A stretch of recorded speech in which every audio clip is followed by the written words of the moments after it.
brief introduction about Sir Sabarna Roy. Sir Sabarna Roy is a trained civil engineer and a passed out from a first class honors civil engineering degree from Jadavpur University in 1988. He is presently working as a senior vice president and is in 26th year of his employment with Electro Steel Group. He is engaged in giving leadership to business development, application technology, and certain key strategies with Electro Steel Group. Thank you so much, sir, for giving your precious time to Chow Foundation. With him, we have our managing director, Mr. Ashish Shukla, and our founder, Mr. Alok. So, without taking much of your time, I will just give a brief introduction about Chow Foundation. So, in the year 2023, our founder, Mr. Alok Dikshit, managing director, Mr. Ashish Shukla, and other friends came along against the fast growing crime of acid attacks and started their campaign called Stop Acid Attacks. The campaign received a lot of appreciation worldwide, and after a systematic structure was laid down, this led to the foundation of CHOW in 2014. CHOW Foundation is not only extends medical and legal aid, but also educates, empower, and employ acid attack survivors. The basic idea to make acid attack survivors self-relevant so that they are not dependent on anyone. To provide them in employment opportunities, we have laid down two outlets of Shiro's Hangout Cafe at Agra and Lucknow, which employs more than 30 survivors. Since the outburst of pandemic, we were forced to shut down Shiro's Hangout Cafe that resulted into huge financial losses. But even after heavy losses, we made our cafe operational under our COVID food distribution drive. It was our survival's willpower to serve others that even after facing a lot of mental and physical challenges, they chose to cook and deliver food to empty stomachs. We really are very grateful and we really appreciate our survivors for this step. Without taking anyone's much time, I would like to hand over mic to Mr. Shabarna Sir Roy so that he can give us our knowledge. Well, first of all, thank you for the opportunity given to have an interaction with all of you. You see, if you want it to be fully interactive, then I think we can go into a question answer session. Or otherwise, if you want my opening remarks, because you see, I have made certain notes on the subject. I researched it a bit, and along with my daughter did the basic research for the acid attack survivors. She's a feminist. She's a master's graduate from Tata Institute of Social Sciences. So if you want me to make my opening remarks or a part of my opening remarks, I can make my opening remarks. And then we can go into an interactive session. Otherwise, if you want that you will ask me questions and I should answer, then I will answer to the best of my capability. You tell me what is the mode you want. Hello, sir. Hello. Hello. Okay, so I'm Sujanya. I'm working as an administrative editor here. First of all, heartiest welcome. And thank you. Yeah, so I think we should first hear from you. We should get an insight from you because definitely the kind of research that you have done will be very, knowledgeable for us to know. And after that, we can definitely take questions from the audience and also the other members that are present here with us. And we also have our survivors, our Shiros with us. So I will request everybody to kindly turn on their video cameras so that we can have an interactive session that way. So I think, sir, we'll start with you. Okay. So first of all, on the subject of acid attacks in India, I have divided the entire subject into 6 subsections, and I've made certain 3-4 points under each subsection, which I would like to put it out before you. First subsection is the statistics around acid attacks in India. You see, the first point I want to make is most acid attack cases in India have a gendered aspect to them. Girls and women account for more than 85% of the attacks. Well, there have been reports of men being targeted as well. Statistics show that on average, there are 587 acid attacks in India with serious consequences every year, annually, as on date. Most reported cases against women are connected to domestic violence, dowry, rejections of advances. Now, data released by the National Crime Bureau shows that between 2018 and 2020, there have been nearly 1,600 victims of acid attacks in India. Our country also has the lowest number of convictions, less than 5%. Now, the second subsection which I would like to deal with is which states have more acid attacks. Now, Uttar Pradesh and West Bengal tops the list of states. Now, from where you belong and from where I belong, my research actually jilted me that that my state tops the list of acid attack survivors. UP and West Bengal tops the list of states reporting the most number of acid attack and attempt to acid attack cases between 2016 and 2018 as per National Crime Bureau data. West Bengal accounted for the highest number of such cases in 2018, 50 out of 228 incidents. UP was second with 40 cases, and National Capital Region third with 11 cases. In 2017, Uttar Pradesh topped the list with 56 incidents out of 244, and Bengal was second with 54 incidents. Among the 19 metropolitan cities recognized by NCRB, Delhi accounts for the highest number of cases filed. So this is something, a subsection to deal with the states or areas where we encounter the maximum number of acid attacks. Now, I will go to the legislation that has helped to regulate the availability of acid. The Supreme Court banned the open sale of acid over the counter in 2013. Before this, there were no rules restricting the sale and purchase of acid. After the 2013 directives, the Supreme Court ordered strict restrictions on the sale of acid. According to the guidelines of the Supreme Court, the seller and purchaser must have a license, and shops selling acid must maintain a record of sale and purchase.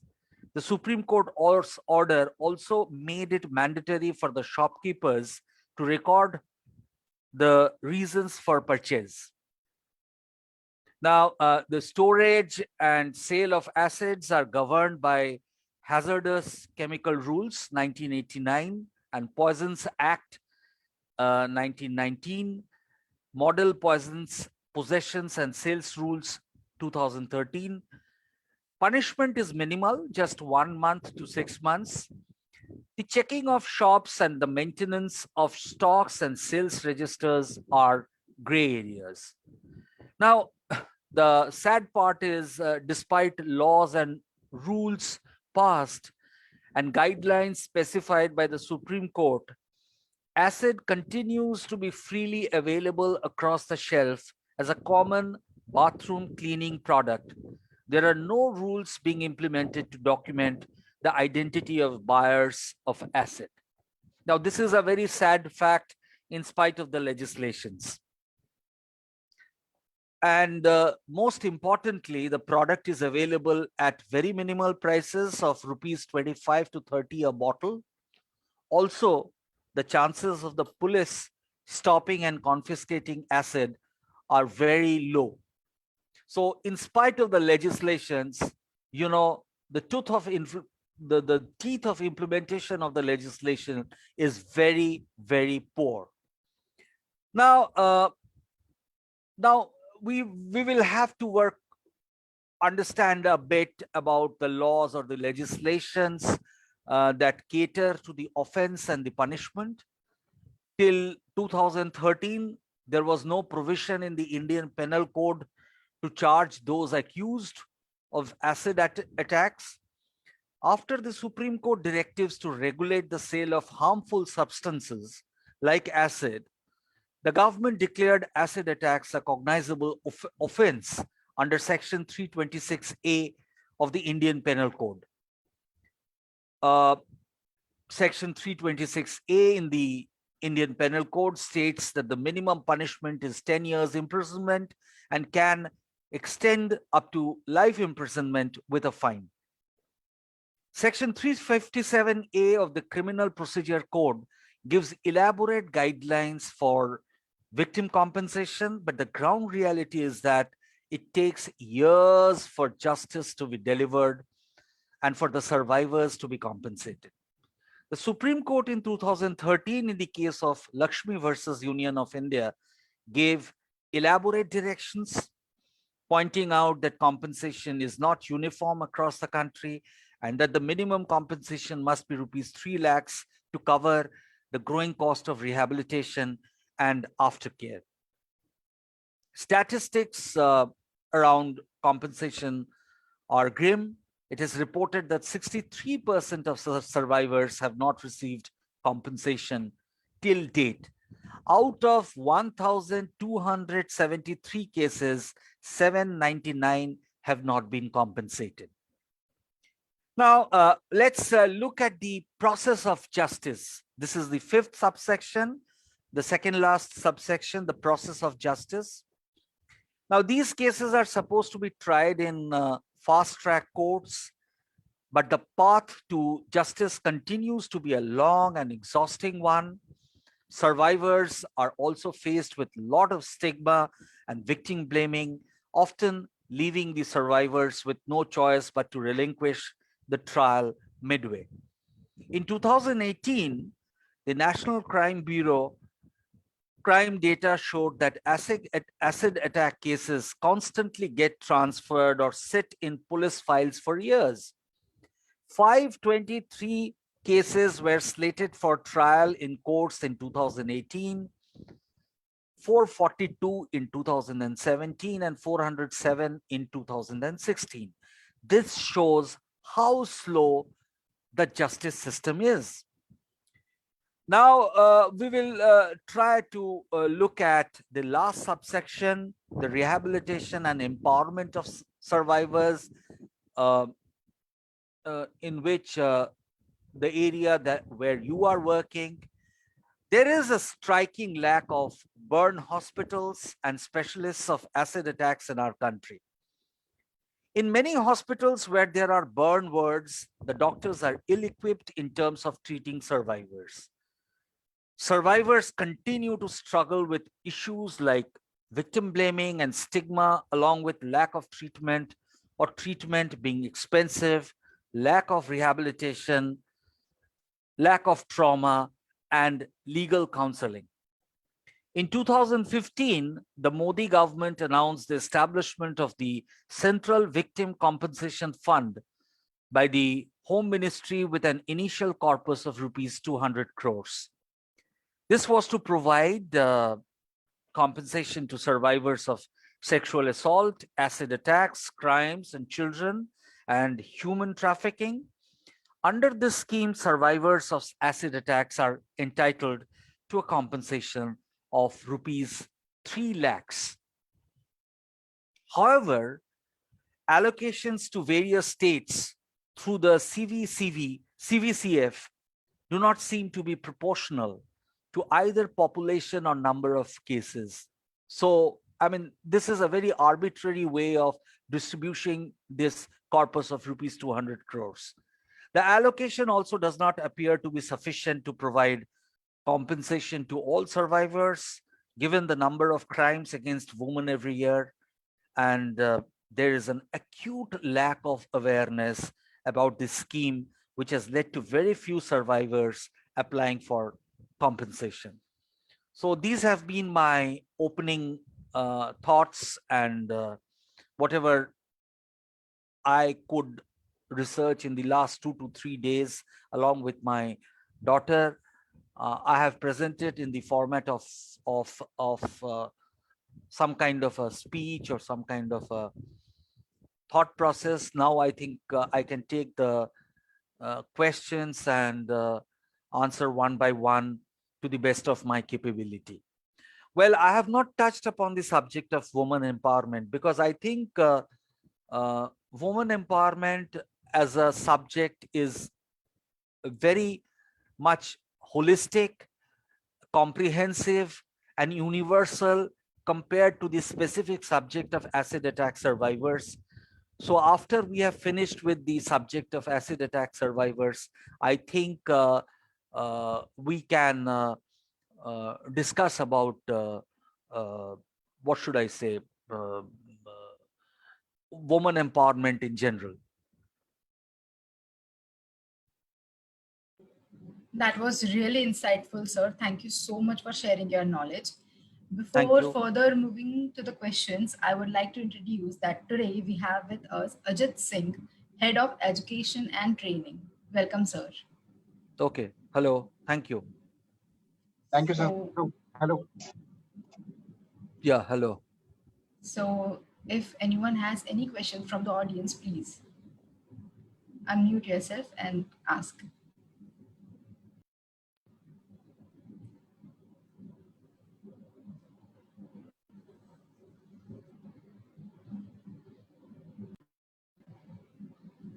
So, sir, can I go first?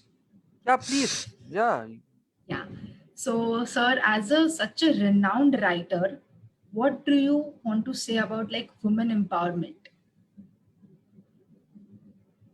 You see, if you come to the universal subject of women empowerment, I must first tell you that the Indian Constitution grants equality of status to men and women in front of the law. But the fact is that,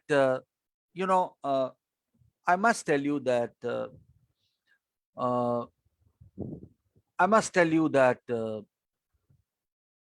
but that is not the case in the country today.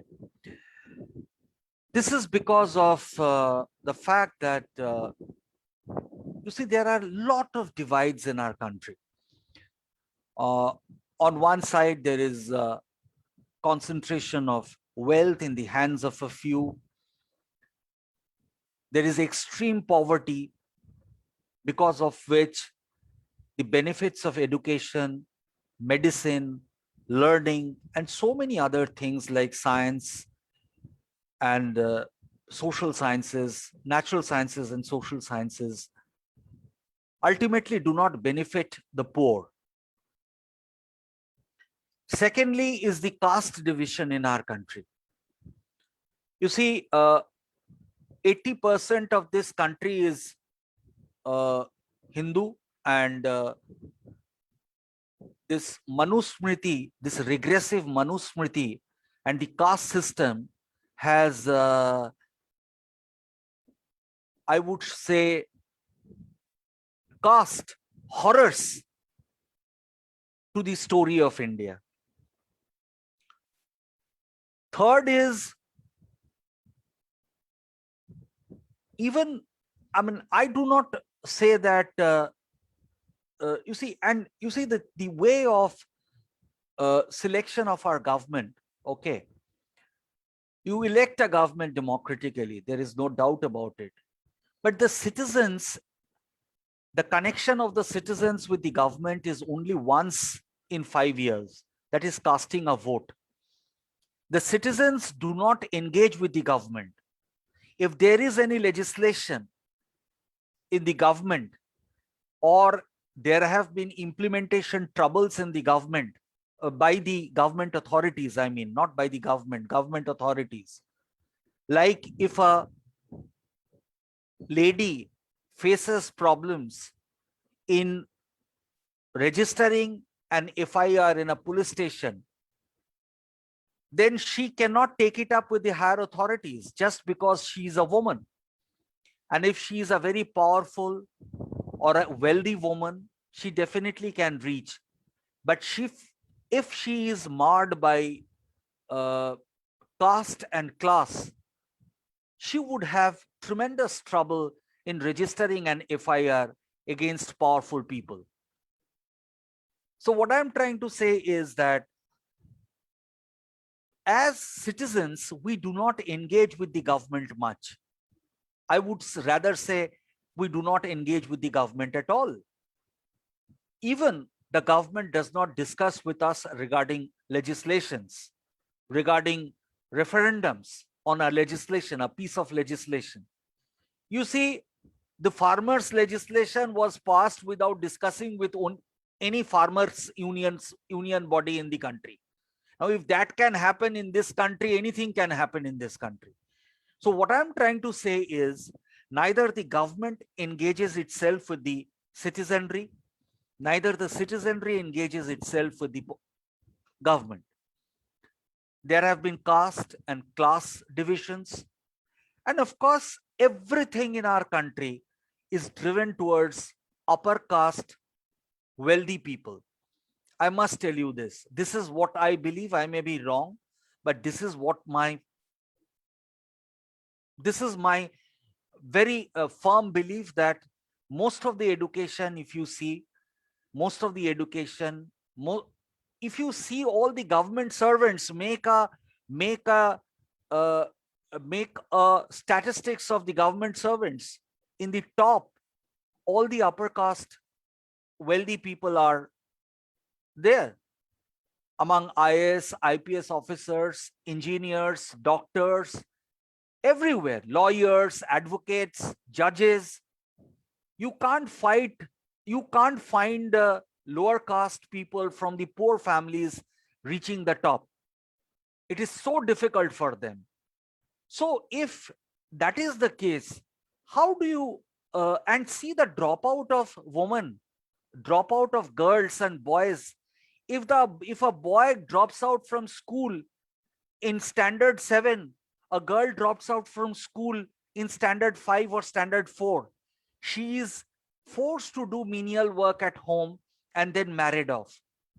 I do not mean to say at all that all educated and wealthy people have a positive outlook towards life or a progressive outlook towards life. No, I do not say that. It is not only education that changes you, it is also your experience, because a lot of corrupt education is being taught in schools, universities, and colleges. It is education and experience that teaches you. It is your peers who teach you. It is your parents who teach you. It is your elders who teach you, who instill in you good education. Now, let me tell you, a good education must, for me, a good education must allow you to ask questions, not to be a conformist, not to be a silent spectator of events. Now, if people are not asking questions, if youngsters are not asking questions after coming out of colleges and universities, what good that education is? Now, if you are going to become, today you see in the media also, what is happening to the media?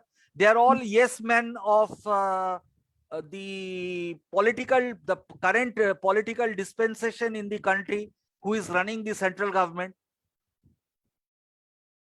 In my state, now let me complete. In my state, in West Bengal, You see, we had a 8-phase election which was not required. 8-phase election which was not required, which increased the COVID situation. Why did it happen? It is because of the present dispensation. The Central Election Commission worked to the tunes of the central government. I think somebody is raising her hand.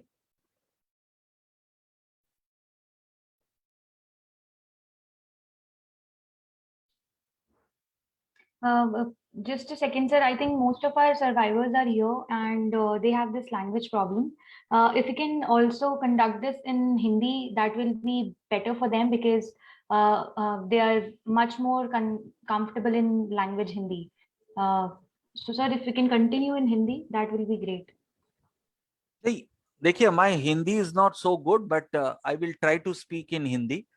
मतलब ऐसा, मतलब मैं ये बोल रहा था कि कोई क्वेश्चन पूछना चाह रही है शायद, कोई किसी ने अपना हाथ ऐसे दिखाया है. Is there anyone who is willing to ask a question? किसी को कुछ सवाल पूछना है? Devjani in Hindi, I think. Yeah, please.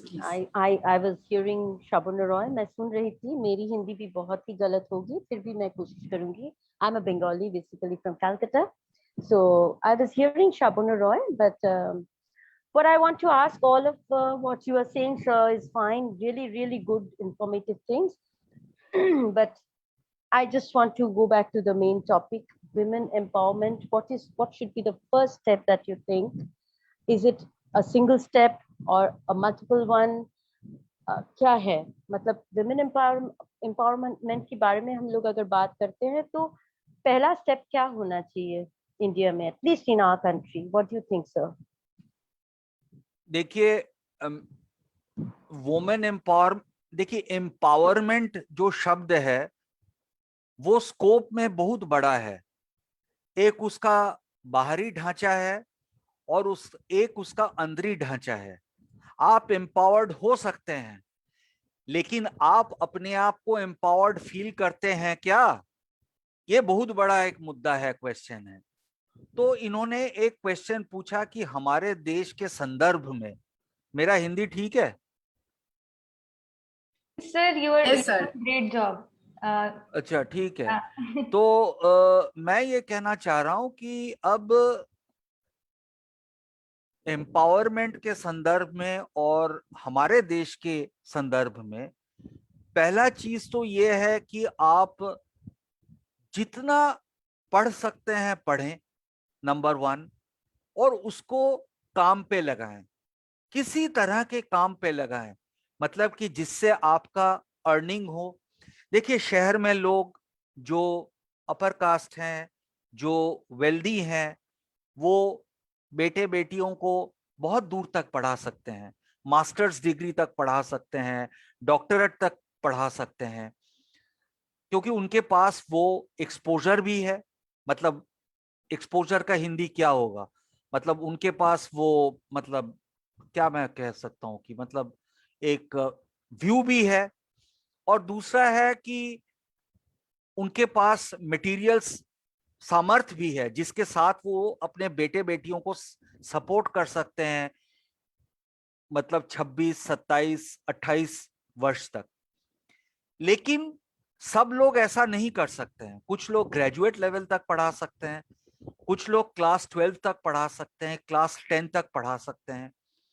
तो मैं ये बोलूंगा कि जो लोग क्लास 10 और 12 तक पढ़ सकते हैं वो लोग कुछ ना कुछ वोकेशनल ट्रेनिंग में भर्ती हो जाएं, क्योंकि देखिए ये मैटर बड़ा क्लियर है. 2 चीज आपको एकदम क्लियर करना है.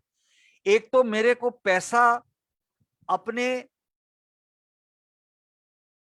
दरकार के लिए, जितना मेरे को पैसा चाहिए खाने पीने सोने के लिए, और जो मेरे डिपेंडेंट्स हैं, माँ बाप हो सकते हैं, भाई हो सकता है, बहन हो सकता है, मतलब कोई भी डिपेंडेंट हो, नाना नानी हो, कुछ भी हो, तो उनके लिए अगर मेरे को 10,000 रुपया चाहिए महीने में या 20,000 रुपया चाहिए महीने में, तो मेरे को उतनी तक शिक्षा लेनी है.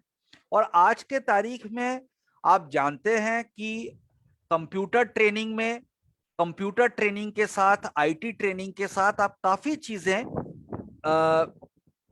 अर्न कर सकते हैं। दूसरा चीज है होटल मैनेजमेंट, इस तरह के कोर्सेज में भी आप काफी चीजों तक मतलब काफी काम आपको मिल सकता है। तो मैं दो चीज पहले कहना चाहता हूं कि आपके माँ बाप कितना दूर तक पढ़ा सकते हैं, उस चीज को पहले आप जान लें और उतना तक पढ़ें। और उसके बाद अगर 10-12 तक ही पढ़ा सकते हैं तो अनफॉर्चुनेटली ट्रेजेडी की बात है, अगर मैं बोलूंगा कि 10-12 तक पढ़ने के बाद आप कोई काम के लिए खोजें तो शायद ही बहुत कम काम आपको मिलेगा और अर्निंग भी बहुत कम होगी। लेकिन अब अगर उसमें भी आप अर्निंग कर सकते हैं तो ठीक है, अदरवाइज आप वोकेशनल ट्रेनिंग में जाइए।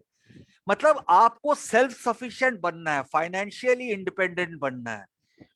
जब तक आप फाइनेंशियली इंडिपेंडेंट नहीं हो जाते, आप अपने बलबूते नहीं खड़े हो जाते, आपको शादी की चिंता नहीं करनी है एकदम। मतलब ये तो मेरा मतलब, मैं इस चीज का मतलब लकीर का फकीर हूं कि अगर आप मैरिज में चले जाते हैं मतलब अपने बलबूते खड़े होने से पहले, तो आप सोच लीजिए कि आप अपने पाँव में कुल्हाड़ी मार रहे हैं। ये चीज शहर के लिए भी एकदम करेक्ट है और ये चीज गांव के लिए भी करेक्ट है, इतना मतलब मोफुसिल टाउन के लिए भी करेक्ट है।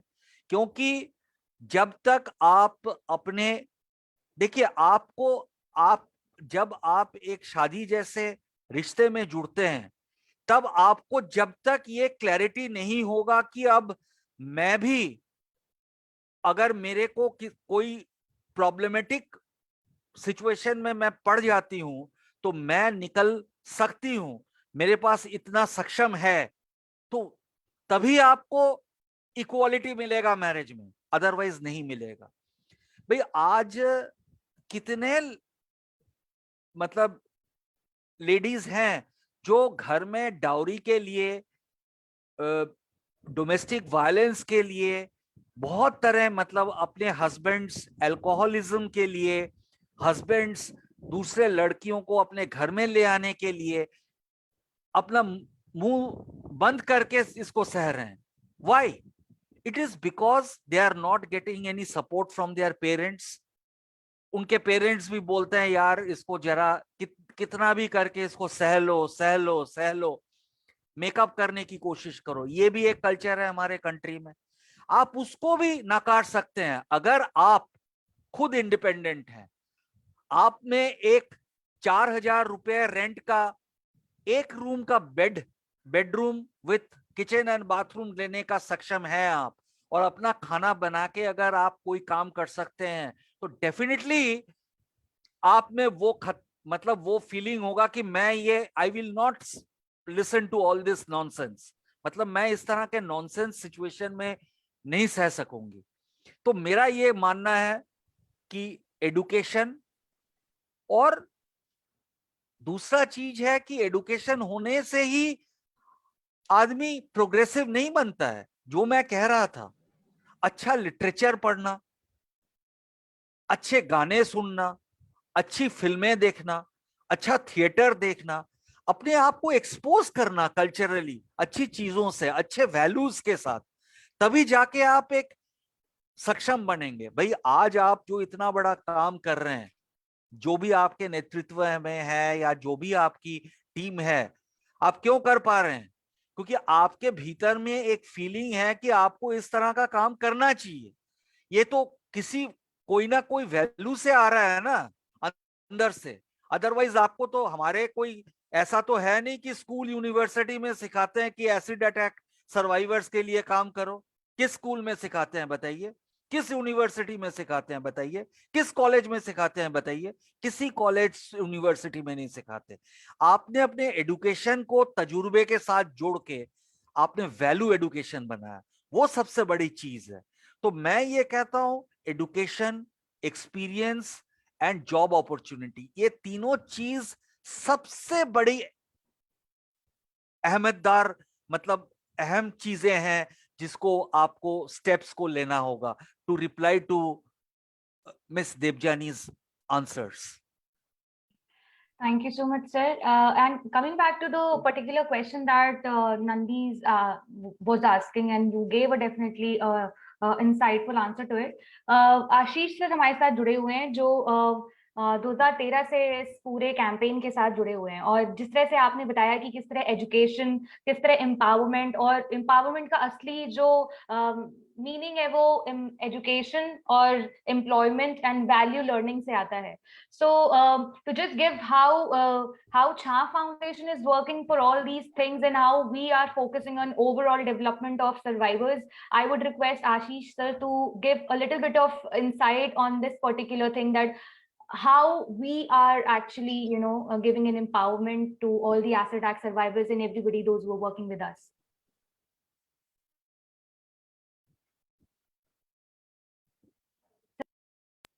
So you mute.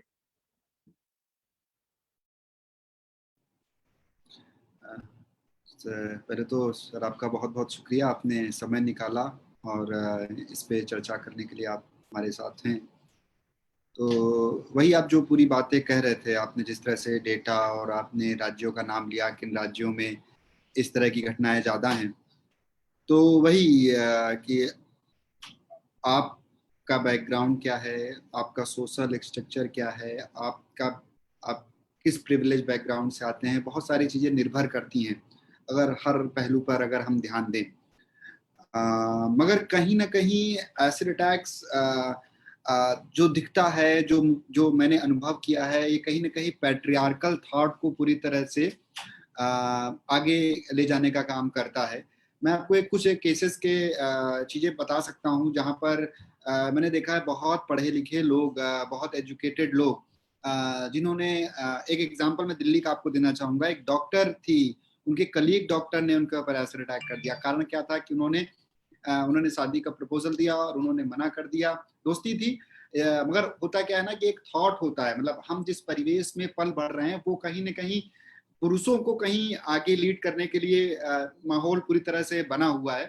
तो इस कारण हमें ये सब चीजें देखने को मिलती हैं कि उस लड़के ने अपने ईगो में लिया, अपने उसमें उसको लगा कि उसे डिच किया गया है, जो भी है वो उसने अपनी दुनिया बनाई, अपनी सोच बनाई, अपनी धारणा से उसने तय किया और उसने एक दिन उसके ऊपर एसिड फेंक दिया. तो कहने का ये भी मतलब है कि हम बहुत ज्यादा वैचारिक नहीं हो रहे हैं. जैसा कि आपने कहा कि किताबें पढ़ लेने से आप इनहेंस जरूर हो जाएंगे. आप जैसे होता लड़का लिख लेता है, लिख लेने के साथ एक स्किल सीख लेता है तो सुंदर लिखने लगता है. तो कहने का मतलब है कि आपको अभी लिखना ही नहीं आता है, तो आपको अभी लिखना सीखना पड़ेगा. लिखने से मेरा तात्पर्य है आपको अपने स्ट्रक्चर को समझना पड़ेगा, आपको स्त्री और पुरुष को समझना पड़ेगा, आपको ये समझना पड़ेगा हाँ का मतलब हाँ है और ना का मतलब ना है.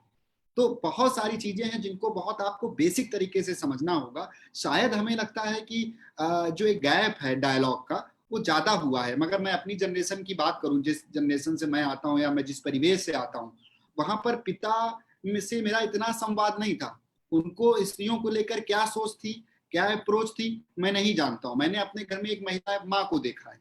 अब वो माँ के साथ कैसा बिहेव करते हैं हम उसी से तय करते हैं कि एक स्त्री के साथ कैसा बिहेव किया जा सकता है, क्योंकि हमें समाज ना सिखाता है, क्योंकि समाज में हम विजुअल्स देखते हैं, हम डायलॉग नहीं करते हैं, और हम डायलॉग करने की हिम्मत भी नहीं जुटा पाते हैं. लोग मना करते हैं कि नहीं तुम उसके पचड़े में मत फंसो, तुम उसके में क्यों जा रहे हो, तुमको उसमें नहीं बोलना है.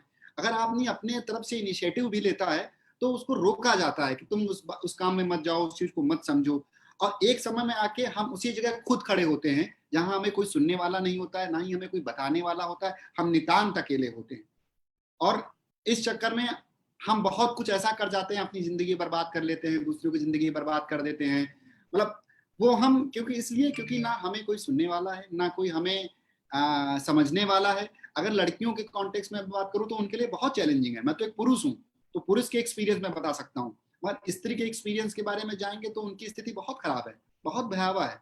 अब हम जहाँ पर जितनी भी लड़कियां जो एसिड अटैक सर्वाइवर्स हैं जो हमारे साथ शीरोज में काम करती हैं, अगर उनकी जर्नी की बात करें तो उनकी आप कहानी सुनेंगे या उनके बारे में जानेंगे, उनके बैकग्राउंड के बारे में जानेंगे, तो उनके लिए मतलब उन्होंने वो देखा है, और अटैक होने के बाद तो उनके लिए जिंदगी तो एकदम नर्क जिसे बोल सकते हैं, जो कल्पनाओं में हमें दिखाया जाता है या बताया जाता है कहानियों में, तो वो नर्क से भी बदतर जिंदगी उनकी हो गई थी। तो कहने का मतलब है कि समाज में जो डायलॉग है, मुझे लगता है कि सोशल मीडिया आने की वजह से डायलॉग और खत्म सा हुआ है। हम अपनी बात कह देते हैं केवल, correct, I agree with you, है ना, हम अपनी बात कह देते हैं केवल, और किसी की बात सुनते नहीं, हम लड़ते हैं। अगर आप हमसे कुछ कह रहे हैं, शायद मुझे हर्ट कर जाए, मगर मैं जानने के लिए इच्छुक रहूंगा आप मुझसे कह क्यों रहे हैं। मगर यहाँ पर क्या है इस समय कि लोग आपको तुरंत गाली देने लगते हैं, आपको नहीं जानते हैं कि आप क्यों कह रहे हैं, किस संदर्भ में कर रहे हैं, कह रहे हैं, क्या आपका बैकग्राउंड है, किस बात को लेकर आप किस कॉन्टेक्स्ट में बात कह रहे हैं। तो कहने का मतलब इतना है कि जो आपने पूरी बात कही, उस बात को मैं थोड़ा सा आगे बढ़ाते हुए कहूंगा कि डायलॉग बहुत जरूरी है, चाहे वो किसी तबके से हो, चाहे वो प्रिविलेज बैकग्राउंड से जो लोग भी आ रहे हैं, उनको तो किताबें मिल जाती हैं, उनको तो उनको एक प्रिविलेज मिला हुआ है डिबेट करने का, बातें करने का, किताबें पढ़ने का, ये प्रिविलेज है। और आधे से बहुत सारे ऐसे लोग हैं जिनके पास ये प्रिविलेज नहीं है, इनके पास किताबें नहीं है। मैं अपना एग्जांपल दे सकता हूँ, क्लास 12 तक मेरे जिले में ऐसी कोई लाइब्रेरी नहीं थी जहां जाके मैं लिटरेचर पढ़ सकूं, जहां पर मैं अपने समाज को समझ सकूं कि हमारे समाज की शुरुआत कैसे हुई, स्ट्रक्चर क्या है, कैसे हम पहले कैसे बढ़े, और आज क्या सिनेरियो है। तो शायद मुझे लगता है कि ये माध्यम अलग हो सकते हैं, विजुअल्स माध्यम हो सकते हैं, किस्सा गोई हो सकती है, और नाटक पहले शायद हमने, पहली बात तो मैं बहुत बैकग्राउंड के साथ चला जाऊंगा, हमने अपनी संस्कृत का प्रयोग नहीं किया है, अपने कल्चर को ही अपने एजुकेशन में प्रयोग में नहीं लाए हैं।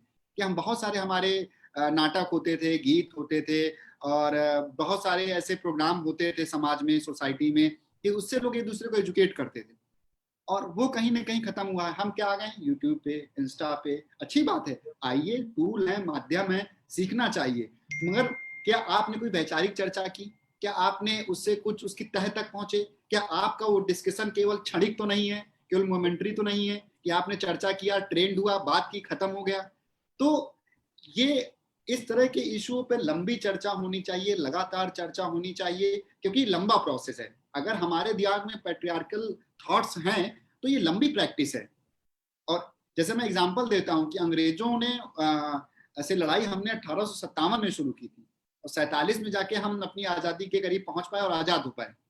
तो कहने का मतलब है कोई भी लड़ाई है अगर वैचारिक स्तर की है तो और लंबी जानी है, और इसको वैसे है कि हमारे कह देने से कोई चीज बदलेगी नहीं, ये स्वयं की प्रैक्टिस है। मतलब स्वतः व्यक्ति खुद प्रैक्टिस करेगा, अपनी बेटी को, अपनी पत्नी को में अगर वो जो बात कह रहा है वो वहां इंप्लीमेंट कर रहा है, तभी संभव है कि कुछ चीजें हम बदलते हुए देखेंगे अपने आगे। नहीं तो ये डायलॉग, मतलब हम लोग एजुकेटेड लोग, हम इशू पे काम कर रहे हैं, आप सब लिखते हैं और बहुत लोगों तक आपकी बात पहुंचती है, तो शायद ये एक माध्यम हो सकता है बात रखने का, मगर उन लोगों तक भी पहुंचना है, उन लोगों से भी डायलॉग करना, जो हमारे लिए भी चैलेंजिंग है। As a campaigner, as a organization, हमारे लिए बहुत मुश्किल होता है उन लोगों तक पहुंचना जहां पर ये घटनाएं ज्यादा रिपोर्ट हो रही हैं, जहां वहां डायलॉग क्रिएट कर पाना, वहां डायलॉग बना पाना बहुत संघर्ष का काम होता है। पहले वहां पर आपको एक विश्वास पात्री आदमी ढूंढना पड़ता है जो आपकी बातों पे विश्वास करे, आपके कैंपेन में विश्वास जताए, फिर उसके बाद आप एक कैंप लगाएं, कैंप लगा के लोगों से बात करें, कितना आपकी बात से लोग इत्तेफाक करेंगे। हो सकता है महिलाएं आपकी बात को इनकार कर दें, आप अगर उस विषय के बारे में समझा रहे हैं, उनको बता रहे हैं। तो काफी चैलेंजिंग है डायलॉग करने में। ऐसा नहीं कि डायलॉग बहुत सरल है, आप गए, आपने टेंट लगाया और आपको चीज बेच नहीं रहे हैं, आप एक चीज को समझा रहे हैं, और आप ये प्रयास कर रहे हैं कि लोग इस तरह बात करें, मगर लोग इस बात के लिए आदी नहीं है। उनको लगता है कि दुनिया का दूसरा आदमी आए, कुछ अलग सी गोली दे रहा है, कह रहा खा लो ठीक हो जाएगा। तो वही है कि इस गोली को लगातार खाते रहना है। मेरा कहना एक बार की नहीं है, ये आपको लगातार प्रैक्टिस करनी है, लगातार बातचीत करनी है, तब जाके संभव है। ये मेरा प्रश्न भी है कि कैसे, मतलब ये डायलॉग निरंतर चलता रहे, और कैसे लोग इस पे बात करते रहें, और कैसे उन लोगों तक पहुंचा जाए जिनको बहुत जरूरत है। बहुत सुगम तरीका कैसे क्या हो सकता है, उस पर भी आप थोड़ा सा प्रकाश डालें। हाँ, तो किसी ने एक तो फर्स्ट ऑफ ऑल मैं एक चीज बताना चाहता हूँ आशीष भाई, आपका हम मेरे को मतलब आपने जो अभी बोला बहुत ही अच्छा लगा, और मैं सब चीज से सहमत हूँ। आपने जो प्रश्न किया उसका भी मैं उत्तर, जो मैं जितना तक समझता हूँ उतना तक मैं देने की कोशिश करूंगा। और एक किसी ने हाथ उठाया, तो एक साथ अगर जी प्रश्न आ जाए तो फिर हम लोग एक साथ बात कर सकते हैं। Yeah, I think Pavna has raised her hand. Hello. Yes, yes. Yeah, actually, my question is with Sabarna Roy, sir. Sir, as you told us that one should move on, or to be very precise, one should move on from toxic relationships. But in our society, tag of divorce is considered to be a taboo. So, can you please tell us how to cope with that? देखिए, first of all मैं आशीष जी की बात से बात आगे बढ़ाता हूं, उसके बाद पवना जी की बात को मैं मतलब से डिस्कस करूंगा। देखिए, आपने एकदम एक चीज सही बताया कि बहुत फोकस्ड तरीके से अगर हम इस कॉन्वर्सेशन को, इस डायलॉग को नहीं करेंगे, पैट्रियार्की और एगेंस्ट पैट्रियार्की, मतलब मनुस्मृति जो जो चीज हमको सिखाती है उसके एगेंस्ट, उस कल्चर के एगेंस्ट में अगर हम लोग अपना जो रेडिकल थॉट है सिर्फ जोड़ तड़ोड़ करके अपने को लगाना नहीं है, लेकिन अपने को एक डायलॉग कॉन्वर्सेशन में जाना है। देखिए, बहुत जगह मैंने ये भी देखा है कि देखिए, हम भी तो हर तरह के रिलेशन में हैं, हम भी मैरिड हैं, हमारी वाइफ के साथ हमारी मम्मी ने क्या किया वो भी हम देखे हैं, ठीक है, उनका क्या बर्ताव था वो भी हम देखे हैं। तो हमको तो पहले अपने से ऑनेस्ट होना पड़ेगा, दूसरे को ऑनेस्ट या ट्रूथफुल करने से पहले अपने को ऑनेस्ट होना पड़ेगा कि तब मैंने क्या सिचुएशन, मैंने कैसे हैंडल किया, मैं चुप रहा क्या, मैं उसमें इंटरवीन किया क्या। तो मैं ये कह रहा हूं कि सब पुरुषों को, जो आपने पैट्रियार्की की बात बताई कि आज मनुस्मृति, अगर हम एंटी मनुस्मृति या एंटी पैट्रियार्की की बात करते हैं और उसका एक थर्मोमीटर का अंकन करते हैं, तो हर पुरुष को यह सोचना पड़ेगा कि उस थर्मोमीटर में मेरा टेम्परेचर कितना आ रहा है, मैं कहां पे हूं, और वो उसको अपने रिलेशन से ही पता चलेगा कि मैंने अपने बहन से कैसे बर्ताव किया है, मैंने अपने बीवी से कैसे बर्ताव किया है, मैंने अपने बेटी से कैसे बर्ताव किया है, मैंने अपने बेटे बेटी के अंतर में कोई डिफरेंस तो नहीं लाया, मैंने अपने माँ से कैसे, माँ और बाबूजी को मैंने कैसे डील किया है, मेरे माँ ने मेरे वाइफ से कैसे डील किया है, अगर खराब वे में डील किया तो मैंने क्या उसमें इंटरवेन किया है। तो ये सब मैंने अपने जो मेरे दूसरे फ्रेंड्स हैं, जो महिलाएं हैं, उनसे मैंने कैसे डील किया है, सोसाइटी के दूसरे वर्ग के जो लोग हैं, भाई आज आपके घर में एक मेड भी है, वो महिला है, वो भी काम करने वाली है, उससे आप कैसे बर्ताव करते हैं। It is not only a class situation, it is also a patriarchy situation. भाई उससे तो आप उनको जस्ट ऑर्डर दे देते हैं कि 2 घंटा और ठहर जाओ, उनका कोई प्रॉब्लम समझे। मतलब मैं ये सब चीज बोल रहा हूं कि हर पुरुष को तो पहले ये समझना पड़ेगा, अपने से डायलॉग करना पड़ेगा। जो पुरुषों से I think first of all, जितने भी, देखिए पैट्रियार्की में सिर्फ पुरुष नहीं है, महिलाएं भी पैट्रियार्की के अंदर हैं, ये भी मैं आपको बताऊं। तो जितने भी महिलाएं पैट्रियार्की के अंदर हैं, क्योंकि एक एक टाइम में तो कुछ महिलाएं ही महिलाओं के अगेंस्ट में काम करने लग जाती हैं। तो मैं आपको ये कहना चाहता हूं कि पैट्रियार्की में जो महिलाएं हैं और जो पुरुष हैं, उनको उनके सामने ये कॉन्वर्सेशन को लेके जाना पड़ेगा कि अगर, देखिए मैं एक चीज कहता हूं कि जो लिबरल सोसाइटी होता है ना, उसमें वायलेंस कम होता है। जो लिबरल सोसाइटी होता है उसमें वायलेंस कम होता है। जो जितना आप अलाउ करेंगे एक दूसरे से बात करने का, डायलॉग करने का, डिबेट करने का, उतना वायलेंस कम होगा, क्योंकि आपके अंदर से वो दबाव, आपके अंदर जो घुटन है वो घुटन निकल जाएगा। वो सबसे बड़ी चीज है। तो जो आदमी पैट्रियार्की से, मैं एक चीज बताता हूं आपको, जो आदमी पैट्रियार्की से पूरा अंदर डूबा हुआ है, वो भी साला सफर करता है, बहुत सफर करता है अपने पैट्रियार्की के कारण, लेकिन बोल नहीं पाता है। लेकिन क्योंकि वो यही सीखा है कि पैट्रियार्की ही एक वे है जिससे पुरुष अपने आप को एक्सप्रेस कर सकता है। तो मैं ये कह रहा हूं कि ये अपने को अब कॉन्वर्सेशन देखिए कैसे लेना है, अपने फैमिली में कॉन्वर्सेशन लेना है, अपने रिलेटिव्स में ये कॉन्वर्सेशन लेना है, अपने फ्रेंड्स में ये कॉन्वर्सेशन लेना है, अपने मेड्स के साथ ये कॉन्वर्सेशन लेना है, तो सब जगह ये कॉन्वर्सेशन लेना है। देखिए मैं आपको एक चीज बताऊं, हम my wife is a feminist to the extent when sometimes I also have a problem dealing with her. There is so much of she is so free minded. Okay, so now my issue is, लेकिन आपको सीखना पड़ेगा, ये एक new normal है।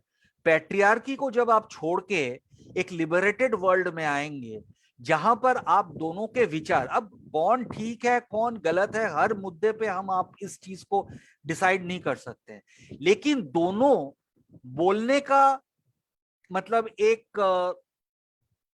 प्रयास रखें, उनको एक चांस मिले, वही बहुत चीज है। तो अपने अंदर से वो चीज निकल जाएगा और वो आप बात करने से होगा। तो डायलॉग को तो देखिए फैमिली से बढ़ाना पड़ेगा। इसमें इंग्लिश का जो वो प्रोवर्ब है, कहावत है, चैरिटी बिगिंस एट होम।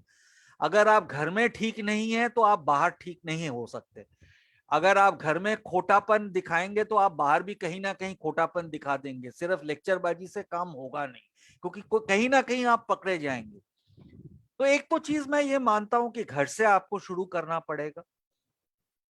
दूसरा चीज है, देखिए जो चीज अभी पवना जी ने बताया कि डिवोर्स एक टैबू है, मैं ये नहीं मानता। भाई टैबू आप अपने दिमाग में बनाते हैं।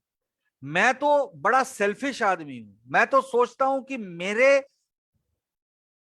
मेरे को अगर कंफर्टेबली रहना है दूसरों के साथ मिलजुल के, मेरे को अगर मेरे को आप सोच लीजिए कि मैं अगर एक टॉक्सिक रिलेशन में हूं, मतलब वर्क प्लेस में मैं एक टॉक्सिक रिलेशन में हूं, अगर मैं तो पूरी कोशिश करूंगा ना उस वर्क प्लेस से निकलने की। अगर मैं निकल नहीं पाता हूं, क्योंकि मेरे को तो पगार भी चाहिए, अदरवाइज मैं खाऊंगा क्या, किसी को खिलाऊंगा क्या। तो अगर मतलब मेरे को जी जान लड़ना पड़ेगा उस टॉक्सिक रिलेशन से निकलने के लिए, उसके लिए अगर मेरे को वर्क चेंज करना पड़ेगा, वर्क चेंज करना पड़ेगा।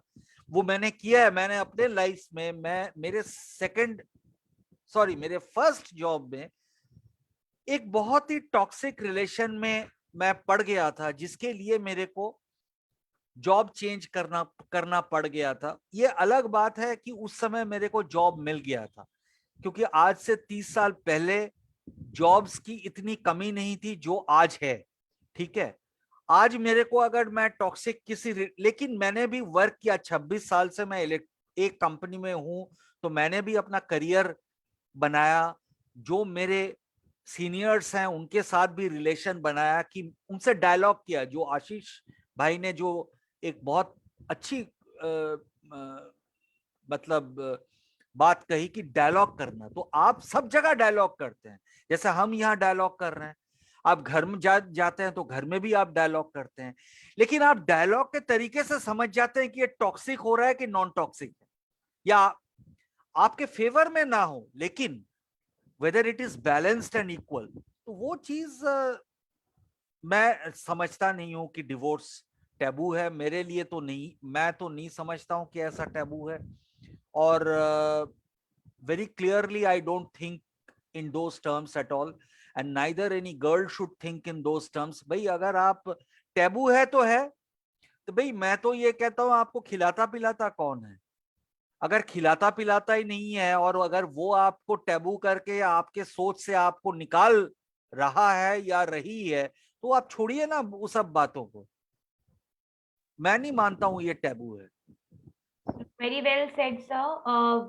We have a little time with us for this discussion to get over, and we have certain survivors जो आपसे कुछ questions पूछना चाहती हैं. We have with us Ritu Saini. उनका एक प्रश्न है आपसे, एक सवाल है जो वो पूछना चाहती हैं। तो रितु आप बिल्कुल क्वेश्चन पूछ प्लीज सकते प्लीज पूछिए। अगर मैं पता नहीं भाई, देखिए आपका तजुर्बा तो बहुत डीप है, बहुत डीप है। मैं कैसे इसको मतलब I don't know whether I will be able to answer your question, but फिर भी करिए, आई कैन ट्राई। सर इतना बड़ा क्वेश्चन नहीं है, मैं यही पूछ रही थी मतलब आप लिखते हैं और इतने सालों से लिख रहे हैं, ये तो मुझे नहीं पता आप कितने सालों से लिख रहे हैं, और आप लोगों ने हमसे बात करने के लिए सोचा और रुक जाए एक मिनट, आपने हमसे बात करने के लिए सोचा और मतलब आपको कभी ऐसा ख्याल आया कि मुझे एसिड अटैक के बारे में लिखना है, आज हम बातें कर रहे हैं ऊपर और ये सब, देखिए और आपने कब से लिखना स्टार्ट? देखिए मैं लिख तो रहा हूँ बहुत सालों से, वो अलग चीज है, लेकिन आपने ये एसिड अटैक की बात पूछी। 2013 में जब सुप्रीम कोर्ट का ऑर्डर आया, मैं आपके सबके सामने कन्फेस करना चाहता हूं कि 2013 से पहले मैं एसिड अटैक के बारे में मैंने कभी नहीं सोचा। न्यूज़पेपर में पढ़ा, पहले हमने फिर ओपिनियन आर्टिकल्स पढ़े, फिर हमने ऑर्डर निकाल के, सुप्रीम कोर्ट का ऑर्डर निकाल के भी पढ़ा बार एंड बेंच एसोसिएशन से। तब से डेफिनेटली हम काफी इस विषय पे मेरी जानकारी हुई, और फिर कलकत्ता में एक ऑर्गेनाइजेशन है जो एसिड अटैक सर्वाइवर्स के ऊपर काम करते हैं, हमारे मित्रों में से ही हैं, तो उन्होंने काफी चीजें सारी हमको बताई थी। लेकिन जैसे आशीष भाई ने बोला कि जो एसिड अटैक सर्वाइवर्स हैं उनके ऊपर जब इस तरह का अटैक होता है वो नरक देख लेते हैं। देखिए आप जब लिखते हैं तो आपके पूरे तजुर्बे, आपके जो तजुर्बा का दुनिया है उससे हम लिखते हैं, ठीक है। मैं एक प्रिविलेज बैकग्राउंड से हूं, तो मेरा जितना भी लेख है सब सेकेंडरी एक्सपीरियंस पे है, कुछ फर्स्ट हैंड एक्सपीरियंस पे है, कुछ सेकेंड हैंड एक्सपीरियंस पे है। अगर मैं एक जूट मिल वर्कर के बारे में लिखता हूं तो वो भी मेरा सेकेंडरी एक्सपीरियंस है, कि मैंने किसी जूट मिल वर्कर से बात की, कुछ जाना, तभी जाके मैं लिख पाया। सिमिलरली एसिड अटैक सर्वाइवर्स से भी अगर मैं डिटेल में डायलॉग करूंगा, कॉन्वर्सेशन करूंगा, तो हो सकता है किसी दिन एक शॉर्ट स्टोरी या कुछ पोएम्स मैं एसिड अटैक सर्वाइवर्स के ऊपर भी लिख पाऊंगा। क्योंकि देखिए जो तजुर्बा है, अगर मैंने फर्स्ट हैंड उसको नहीं जाना है, एटलीस्ट मेरे को सेकेंड हैंड एक्सपीरियंस तो जानना पड़ेगा। अदरवाइज मैं लिखूंगा क्या? मैं उतना महान राइटर भी नहीं हूं कि मैं फर्स्ट हैंड या सेकेंड हैंड एक्सपीरियंस के बिना कुछ लिख सकता हूं, नहीं, ऐसा नहीं है। तो मेरे को तो आज के बाद जो मेरा सबसे बड़ा लर्निंग है, आज के इस सेशन के बाद, या मैं 2-3 दिन से भी ये सोच रहा था कि मेरे को किसी संगठन के साथ जुड़ना पड़ेगा जहां पर मैं सीख सकूं। मैं आप लोगों को क्या सिखाऊंगा? देखिए मैं तो आज रिसर्च कर रहा हूं, इंटरनेट है, 10 तो चीज देख के मैंने एक स्पीच बना के बोल दिया, ठीक है, या एक ऐसा लेख लिख दूंगा, पर इस लेख से कुछ आनी जानी नहीं है। मेरे को भी, मेरे अंदर भी एक फीलिंग हुआ है जो एक्चुअली जो मिस्टर आशीष ने भी बोला, बहुत अच्छी चीज बोला, जो डायलॉग, भाई मेरे को भी डायलॉग बढ़ाना पड़ेगा एसिड अटैक सर्वाइवर्स के साथ। मैं और दिल से और पास से जानूं कि इस एक्सपीरियंस में होता क्या है, क्या है ये चीज, मतलब ये मेरे को जानना। देखिए आज एसिड अटैक होता है डाउरी के लिए, फिर जो एडवांसेस होते हैं, जो एक एग्जांपल दिया दिल्ली में, डॉक्टर्स, मतलब एक कोलीग के ऊपर एसिड छोड़ा और वो लोग एडुकेटेड थे। तो ये सब सोच में मतलब एक एक तरह से लगता है ये सब आता कहां से है, कहां से ये चीज what is that experience that brings out such in-depth violence? क्योंकि वायलेंस का भी एक केमिस्ट्री होता है, देखिए वो भी समझने की बात है। तो ये तो मैं जरूर समझने की कोशिश करूंगा। और एक चीज देखिए, मैं एक फिल्म मेकर को बहुत रिस्पेक्ट करता हूं, अनुराग कश्यप जी को मैं बहुत रिस्पेक्ट करता हूं। उन्होंने हमारे सामने बहुत ही अच्छी अच्छी पिक्चरें डाली हैं। मैं चाहता हूं कि सचमुच वो डार्क साइड जो है, एसिड अटैक सर्वाइवर का जो डार्क साइड है, अगर कोई दिखा सकता है तो मेरे हिसाब से ये अनुराग कश्यप ही दिखा सकता है। तो मैं चाहता हूं कि अगर वो एक फिल्म बनाए इसके ऊपर। देखिए छपक जो बनी थी उसका एक तरह का माहौल था, एक तरह का प्रमोशन था, एक तरह का प्रोपेगेंडा था। लेकिन अनुराग कश्यप अगर दिल से, ग्रास रूट से एक फिल्म बनाएंगे तो मेरे हिसाब से वो बहुत बढ़िया फिल्म होगी और हम सब के लिए एक बहुत बड़ा एक्सपीरियंस होगा, मेरे हिसाब से। And I think the founder of this organization aligned with your this particular thought. He also have the similar thoughts for the, as you are saying that Anurag Kashyap might take this topic and can bring out the reality and the dark side of acid attacks that are happening in India, right? We are running out of time, sir, but I would quickly take some other questions. If somebody, अगर किसी के पास कोई question है या कोई कुछ add करना चाहता है, तो definitely they can raise their hands. जी रितु कुछ कहना चाह रही हैं? जी रितु। हाँ जी, मैं ये और जानना चाह रही थी कि मतलब आपके मतलब कैसे थॉट्स आते हैं लिखने के, या आपको क्या चीज ऐसा मोटिवेट करती है लिखने के लिए, या आपने कब से लिखना स्टार्ट किया? मतलब बचपन से होता है ना किसी को लिखने के लिए कि मुझे लिखना है, या मतलब अभी हाल ही में कुछ सालों से आप लिख रहे हैं? नहीं देखिए, मैं 8th स्टैंडर्ड से लिख रहा हूँ। मैं तब लिखता था, अपनी डायरीज लिखता था, मतलब हर दिन में क्या क्या करता था, हर दिन तो नहीं, चलिए 2 दिन बाद या 1 दिन बाद, क्या करता था, क्या खाता था, क्या खेलता था, क्या शरारतें करता था, और क्या वेदर हुआ करता था, स्कूल में किस तरह की मैंने शरारतें की, क्या पनिशमेंट मिली, क्या चीज मैंने नहीं पढ़ी, वो सब मैं लिखता था अपने डायरी के अंदर। फिर जब मैं इंजीनियरिंग कोर्स में पढ़ा जादवपुर यूनिवर्सिटी में, देखिए जादवपुर यूनिवर्सिटी इंडिया का टॉप 5 यूनिवर्सिटीज में है। वहाँ का माहौल बहुत बढ़िया है, बहुत ही अच्छा माहौल है।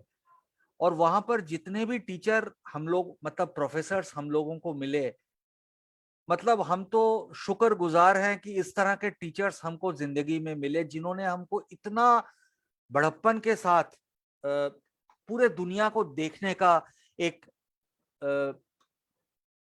चांस, मतलब एक अपॉर्चुनिटी दिया।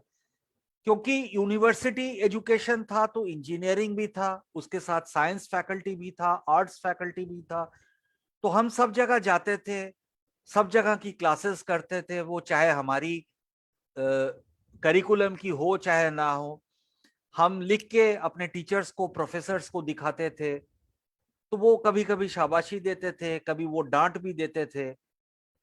तो यूनिवर्सिटी में हमने सीरियसली लिखना चालू किया, लेकिन जब हमने काम करना चालू किया तो लिखने में थोड़ा रुकावट आ गया।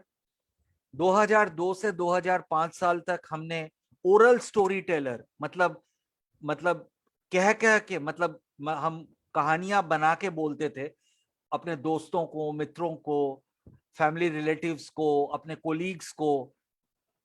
तो फिर 2007 से हमने फिर से सीरियसली लिखना चालू किया, और तब से तो बंद नहीं किया, पता नहीं अब कब बंद हो जाएगा। लेकिन हाँ, मतलब सीरियसली लिखना चालू किया 2007 से। और देखिए डायरी भी एक बहुत बड़ी चीज है। जो लोग लिखना चाहते हैं ना, मैं हर किसी को बोलता हूं, आप एक पैराग्राफ, एक छोटा सा पैराग्राफ हर रोज अपने डायरी के अंदर लिखिए, कुछ भी लिखिए। अरे आपने जो भिंडी का सब्जी खाया है उसके बारे में भी लिखिए, लेकिन वो एक लेख बन जाता है।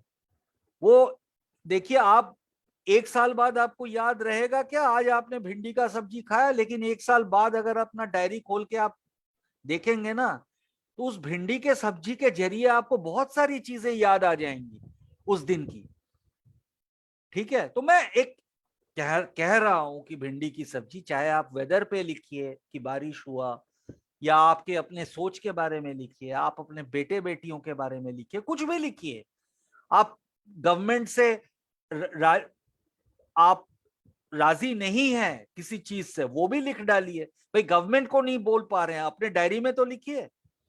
तो वही चीज 300, अगर आप एक पैराग्राफ या 2 पैराग्राफ रोज लिख सकते हैं, तो मैडम आप एक सी चीज सोचिए कि 365 दिन में आप 365 पन्ने लिख सकते हैं, तो कितनी किताबें हैं जिसमें 365 पन्ने होते हैं। तो ये भी एक डायलॉग है अपने से। सबसे बड़ा डायलॉग डायरी के साथ, अपना डायलॉग जो है वो डायरी से होता है। अपने साथ जो डायलॉग, अपना सब सोच जो आप अपने संगठन में भी नहीं बोल पाते हैं, वो आप डायरी को लिख पाते हैं।